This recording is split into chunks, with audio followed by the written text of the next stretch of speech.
यही सब वही पढ़े थे। Yes, sir. Different function study we have discussed now. First one I have told receiving and collecting information. No, office collect information from various sources, like from internal and external. No, all the section and department comes under internal sources, and all the information received from the outside, like debtor, creditor, government, सब क्यों external हो, सब pay हामी जो पढिसकेको थियौं। और बचा recording information. After receiving and collecting information, such informations are recorded systematically in the various books of account systematically for future reference. और बचा analyzing information. It means an office, need to classify, arrange, summarize different information according to the uh, different time situation को बारेमा हामीले के गरेको पढिसकेको थियो यो हैन। त्यसपछि थियो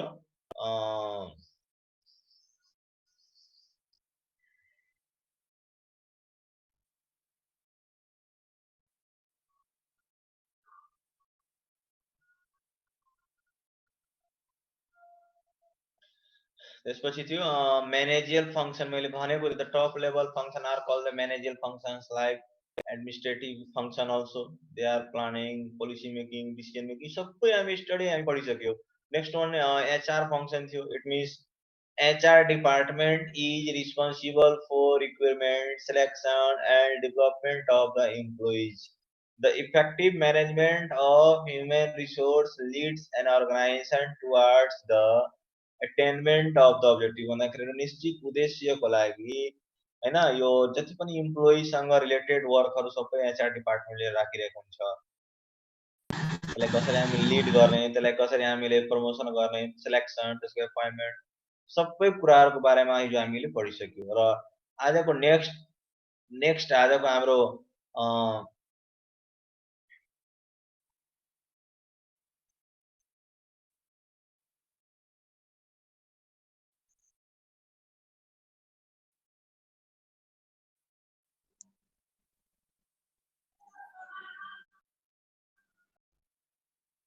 इम्पोर्टेन्स मलाई लाग्यो किन बोल्नु।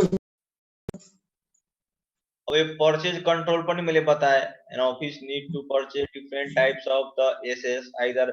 current assets or fixed assets, and it should be the control by using the scientific process। भन्दाखेरि यसलाई हामीले परचेज गर्ने र यसलाई कसरी कन्ट्रोल, सबै कुराहरु हिजो हामी पढिसक्यौ। र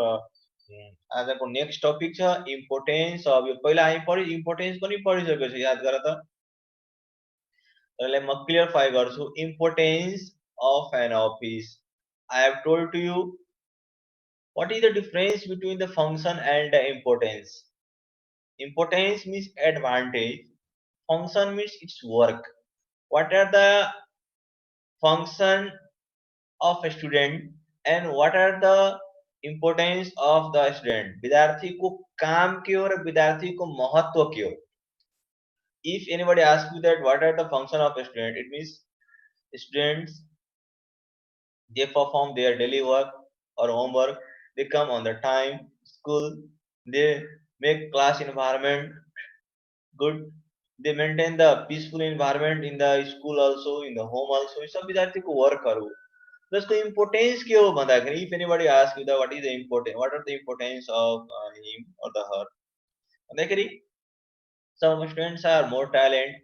they are dedicated towards their the work, they are responsible person, no, they manage each and everything। भन्दाखेरि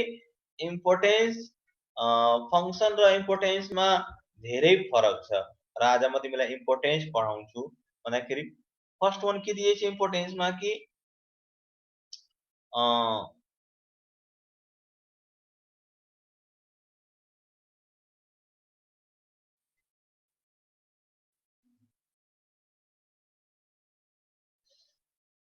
information center। Just now I have told to you office is called information center। Office is called information center because it collect information from different sources। It collect information from different sources. भन्दाखेरि it preserve record in systematic manner for the future reference. भन्दाखेरि अफिसले different सोर्सेसबाट हैन इन्फर्मेसनहरु collection गरेको हुनाले यसलाई हामी information centre भन्छ यसलाई simple भाषामा। अर्को 2 नम्बरमा के छ त proof of existence office is called the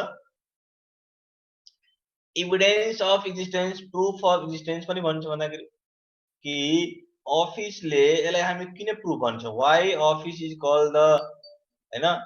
proof of existence किन यसलाई भन्छौं प्रमाण भन्छौं भन्दाखेरि similarly one thing should be remembered that our head represents the body our head represents the body in same way office is the solid evidence of existence of an organization in case of financial institution like bank insurance company etc only office is proof of existence of an organization हाम्रो तिमीहरु जब कुनै साथीसँग 10 वर्षपछि भेटेपछि त्यसको के तिमी हेर्छौ त्यसको हात हेर्छौ खुट्टा हेर्छौ के हेर्छौ त्यसको बडी त्यसको के हेर्छौ अनुहार हेर्छौ हामी के भन्छौ कि ओहो I know him no I know him no I recognize him he is my relative he is my friend मैले त्यसलाई चिन्छु त यसलाई म त चिन्छु हैन त्यही मैले भने त्यस्तै अफिसको अर्गनाइजेसनको हेड भनेको अफिस हो इन द केस अफ मैले भनिसके in the case of bank finance company insurance company etc office is only proof we can take simple example like Iksha hotel is in the Simra but head office in the Birgan Glass Steel is in the Simra no but head office in the Birgan no? Different reputed company are in different place but their head office in the Birgan Janda school is in the out of the Birgan Jyoti Nagar no their but head office is in the Birgan भन्न खोजेको कि Buddha airport is in the Simara but it means their ticket counter or the Buddha office is in the Birganj also अब तिमीलाई प्लेनको ticket चाहियो भने तिमीले सिमरै जानु पर्ने हुन्छ हैन नि त बिरगंजबाट हाम्रो काम हुन्छ तिमीलाई होटलको टिकट चाहियो भने तिमीले सिमरा जानु पर्ने हुन्छ हैन यहीबाट हुन्छ कुनै फ्याक्ट्री छ भने तिमीलाई जानकारी लिनु पर्यो भने फ्याक्ट्रीमा जानु पर्ने हुन्छ हैन भन्न खोजेको कि अर्गनाइजेसन जहाँ पनि हुन्छ त्यसले केही मतलब हुँदैन त्यसको अफिस त्यसको हेड अफिस कहाँ हुन्छ त जहाँ भए पनि त्यो अफिसले के गर्छ हाम्रो बडी टाउ जस्तै हाम्रो होल बडीलाई कन्ट्रोल गर्ने जुन टाउको हुन्छ हेड हुन्छ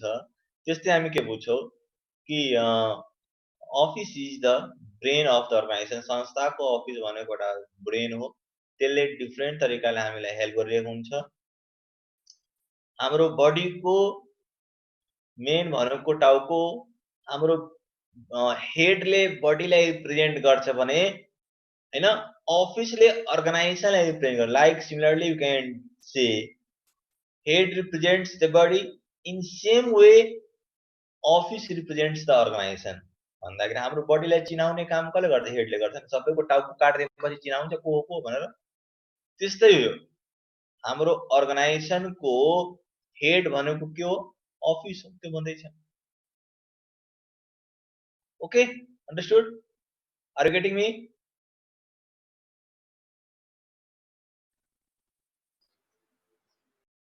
अब अच्छा के center of formulating plans and the policies simply we know that the office formulate various types of plan and policy it make different decisions like changing the amount of capital objectives rules regulation of an organization भन्दाखेरि संस्थाको rules regulation हैन सबै कुराहरुको बारेमा अहिले के गर्छ कि prepare बनाउँछ यसले के गर्छ कि जस्तै कि अब त्यसको क्यापिटल कति हो अब्जेक्टिभ्स के हो त्यसको रुल्स रेगुलेसन सबै कुराहरुको बारेमा के गर्छ प्रिपेयर गरिरहेको हुन्छ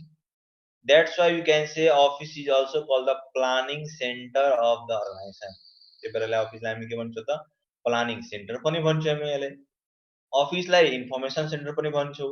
प्रुफ सेन्टर पनि भन्छ यसलाई प्रमाण हो अर्गनाइजेसनको त्यस्तै planning center भन्छौँ why office is called the planning center because it prepare different types of plan and policy for future time such like amount of the capital objectives rules regulations different strategies different things are prepared by office that's why you can say it is called the planning center other coordination office is also called the coordination center because office maintain coordination among all the department and units office maintain all the coordination among all the department and unit by providing essential information if there is good combination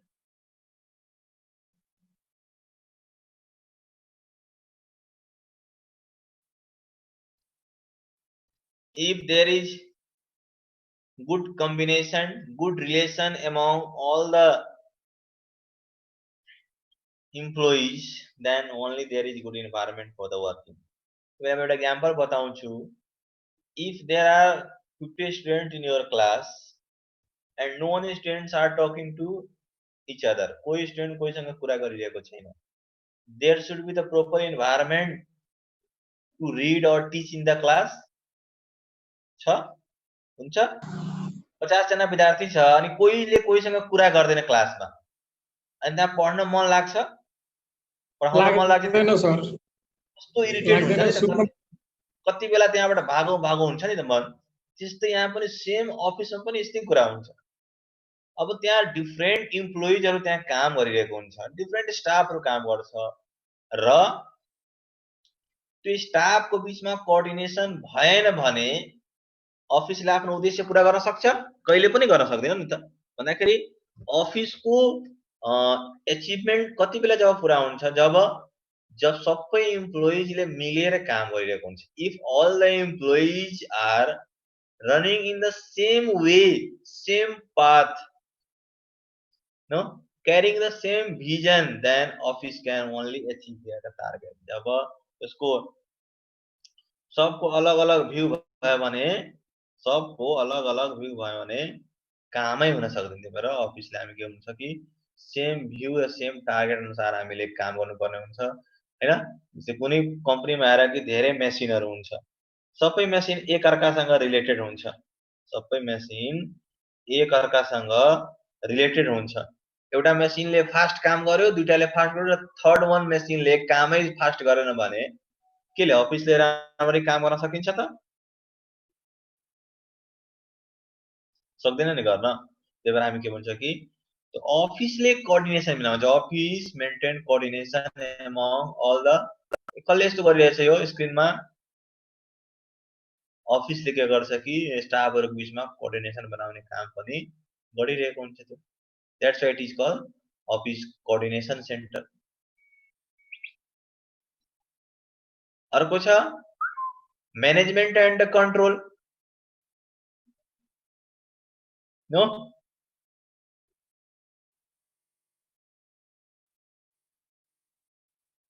management is the art and science of getting work done through people as well as other resources it is done through and the office management भनेको art र science दुवै हो यसलाई किन हामी art र science भन्छौं मैले अगाडि भनिसकेको याद गर management means what just like theory and practical study art is theory study science is practical study okay न मैले एक्जाम्पल दिए थिए नि हामीले जुन कुराले पढिरहेको छौं त्यसलाई कसरी इम्प्लिमेन्ट गर्ने how to bring in your practical life खाली पढेर होइन कि पढेर भनिन्छ नि कसले यस्तो गरिरहेको छ स्क्रिनमा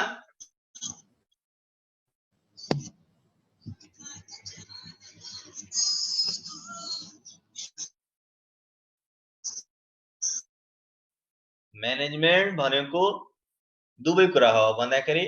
आर्ट पनि हो र साइन्स पनि हो भन्दाखेरि यसलाई सिम्पली हामीले के बुझ्नुपर्ने हुन्छ कि हामीले जति कुरा पढ्छौँ त्यसलाई सिस्टमेटिक तरिकाले प्र्याक्टिकलमा ल्याउने काम पनि गर्छ भन्दाखेरि यसलाई हामी management office is also called the management and controlling centre it done through the office यो होल अफिसलाई होल बडीलाई जस्तै हामी ब्रेनले हाम्रो कन्ट्रोल गर्छ भने अर्गनाइजेसनलाई कन्ट्रोल कसले गरेको अफिसले गरिरहेको हुन्छ that's why it is called the management and the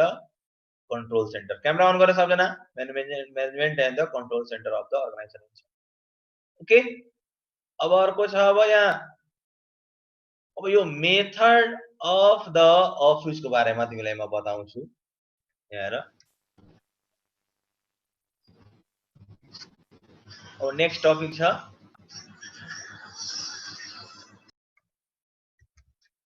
अब यहाँ हेर मेथड अफ एन अफिस को बारे में आज हामी पढ्छौँ आज यो method similarly we know that there are the on the basis of nature as well as the volume of activities an office may be formed in two categories no in two categories एउटा चाहिँ यहाँ permanent office भनिरहेछ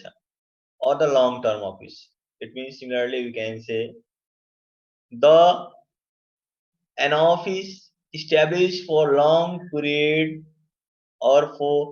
indefinite period of the time is called the permanent office all the government offices are permanent office भन्दाखेरि यो यसको खोल्ने date त थाहा हुन्छ तर बन्द कहिले हुन्छ त्यो कुरा हामीले थाहा हुँदैन यसलाई नै हामी कुन अफिस भन्छौँ त गभर्नमेन्ट अफिस भन्छौँ यसलाई सरी पर्मानेन्ट अफिस भन्छौँ तिमीलाई एउटा कुरा म अझै क्लियरफाई गर्दै हो तिमीले हेर्यो होला कहिले काहीँ के हुन्छ नि कि कुनै पनि अफिसको हैन अगाडि लेखेको हुन्छ यहाँ 2020 तर त्यसको त्यहाँ क्लोज लेखेको हुन्छ तर यो क्लोज लेखेको हुन्छ यो 2000 हुन्छ हुँदैन नि किन यसको कारण के हो भन्दा खोजेको कि यसको इस्टाब्लिश्ड यो यसको इस्टाब्लिश्ड कहिले हुन्छ त्यो हामीलाई थाहा हुन्छ तर बन्द कहिले हुन्छ त्यो हामीलाई थाहा हुँदैन यसलाई मैले it means to say the office has been established for a long period of the time when it will be established we know but when it close we don't know कहिले स्थापना हुन्छ त्यो हामीलाई थाहा हुन्छ जीवन ज्योतिको माथि हेरा त यही स्थापना लेखेको हुन्छ तर बन्द कहिले त लेखेको छ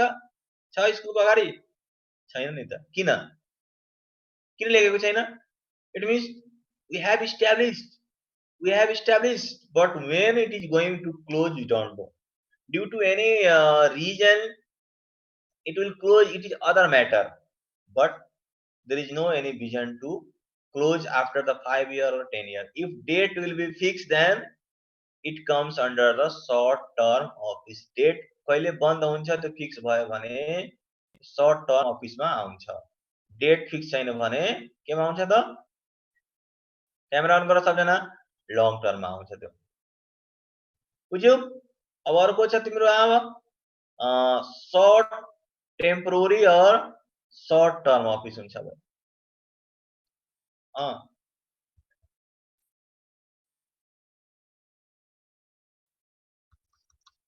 then I have told in the permanent office are established but when it is going to close we don't know भन्दाखेरि अफिस कहिले स्थापना हुन्छ हामीले थाहा हुन्छ जति पनि गभर्नमेन्ट अफिस हुन्छ धेरै प्राइभेट अफिस पनि यसमा पर्छ नि त धेरै all the government office are example of permanent office be remember जति पनि सरकारी अफिस के हो पर्मानेन्ट अफिस हो प्राइभेट अफिस पनि धेरै पर्मानेन्ट अफिसहरु हुन्छ किनकि हामीले कहिले बन्द गर्छौं कुरा हामीले थाहा हुँदैन यसलाई हामी के भन्छौं त long term office भन्छु अर्को छ temporary office it means the office established for a short period of time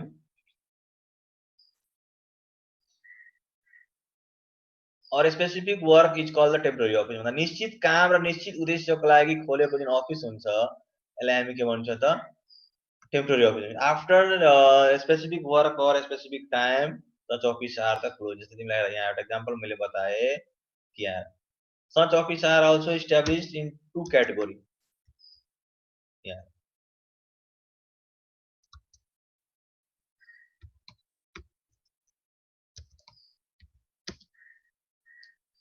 यहाँ यसबाट क्लियर हुन्छ अफिस फर स्पेसिफिक वर्क एउटा हुन्छ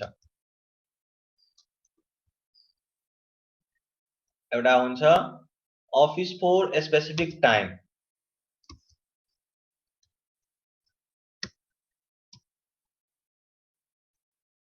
office for specific work office for specific time यार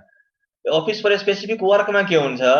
कि after the completing specific work office are automatically close यो office त्यो काम पुरा भएपछि अफिस बन्द हुन्छ जस्तै कि पीस टक शान्ति सुरक्षाको लागि खोलेको हुन्छ कम्प्लिटिङ द इलेक्सन चुनाव बेलामा इलेक्सनको बेलामा यो अफिस खोलेको हुन्छ इन्भेस्टिगेसन एन्ड रिसर्च कुनै इन्भेस्टिगेसनको वर्क चल्छ त्यतिखेर अफिस खोलेको हुन्छ तर यो काम भएपछि अफिस के हुन्छ त अटोमेटिकली बन्द हुन्छ क्लोज हुन्छ हो कि हैन त जस्तै अफिस फर स्पेसिफिक टाइम भन्दैछ निश्चित समयको लागि हुन्छ यहाँ काम गर्नु मतलब हुँदैन यो निश्चित जस्तै कि माने हेल्थ क्याम्प हुन्छ health camp training and seminar work जस्तै कि health camp is going to organise for 5 days in Jeevan Jyoti school एउटा हेल्थ क्याम्प जीवन ज्योति स्कुलमा 5 दिनको लागि अर्गनाइज हुन गइरहेको छ अब 5 दिनमा एकजना मान्छेले चेक गर्यो एकजना पेशेन्टलाई कि 5 जनालाई कि 500 लाई इट डजन्ट म्याटर यो त्यो निश्चित होइन तर 5 दिनसम्म हेल्थ क्याम्प चल्छ 5 दिनसम्म ट्रेनिङ र सेमिनार चल्छ त्यो भन्दैछ 5 दिनसम्म वर्कसप चल्छ बुझ्यो understood do you know what is the permanent office and temporary office भन्दाखेरि पर्मानेन्ट अफिस निश्चित समयको लागि हुन्छ टेम्पोररी अफिस स्पेसिफिक वर्क र स्पेसिफिक टाइमको लागि मात्र हुन्छ आफ्टर कम्प्लिटिङ स्पेसिफिक वर्क और specific time office are automatically close हुन्छ निश्चित काम पुरा भइसकेपछि अफिस अटोमेटिकली के हुन्छ त बन्द हुन्छ त्यो स्पेसिफिक अफिस फर स्पेसिफिक वर्कमा मैले भने इलेक्सन हुन्छ इन्भेस्टिगेसन रिसर्च पीस टक शान्ति सुरक्षाको लागि हुन्छ अफिस फर स्पेसिफिक टाइममा health camp training and seminar वर्कसपहरू हुन्छ यो सबै निश्चित समयको लागि हुन्छ 2 दिन 4 दिन 5 दिनमा सबै बन्द हुन्छ okay are you getting me Yes, sir. अब म एउटा कुरा बताऊ तिमीलाई एउटा एक्जाम्पल दिन्छु मैले एउटा लेबरलाई तपाई मलाई 20 वटा बेन्च बनाइदिनुस् तपाईलाई म 20000 रुपैयाँ दिन्छु यो कुन अफिसमा हुन्छ स्पेसिफिक वर्क स्पेसिफिक टाइममा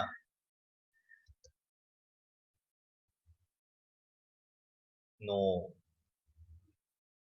स्पेसिफिक वर्कमा हुन्छ वर्कमा आउँछ नि त्यो 20 वटा बेन्च एकै दिनमा बनाइदियो भने मलाई 20000 दिनुपर्ने हुन्छ चाहे 10 दिनमा पनि बनायो भने त्यतिकै दिनुपर्ने हुन्छ हो कि हैन कुनै फ्याक्ट्रीमा काम गर्छ 8 घण्टाको ड्युटी हुन्छ 8 घण्टाको ड्युटी छ नि त स्पेसिफिक टाइम नि भयो 8 घण्टा त्यो जान्छ फ्याक्ट्रीमा लाइनै कटेको हुन्छ बसेर पनि आउँछ त्यति स्यालेरी पाउँछ त जति पनि काम गर्छ त्यति त्यसलाई स्यालेरी त्यसले मतलब भएन तर वर्कमा के हुन्छ तपाई 5 मेट्रिक टन मलाई गुड्स प्रोडक्सन गर्दिनुस् म यति पेमेन्ट तपाईलाई म गर्छु त्यो स्पेसिफिक टाइम र वर्क आफै तिमीले डिटरमाइन गर्नु कुन काम हो र कुन समय हो त्यो ल thanks for today all of you time is going to over tomorrow I'll continue one topic is remaining of this chapter एउटा टपिक मात्र बाँकी छ टाइप्स अफ अफिस आज हामी मेथड अफ अफिस पढ्यो भोलि अब टाइप्स अफ अफिस हामी पढ्छौं ल भोलि शिक्षा चेप्टर दियो ल थ्यांक यू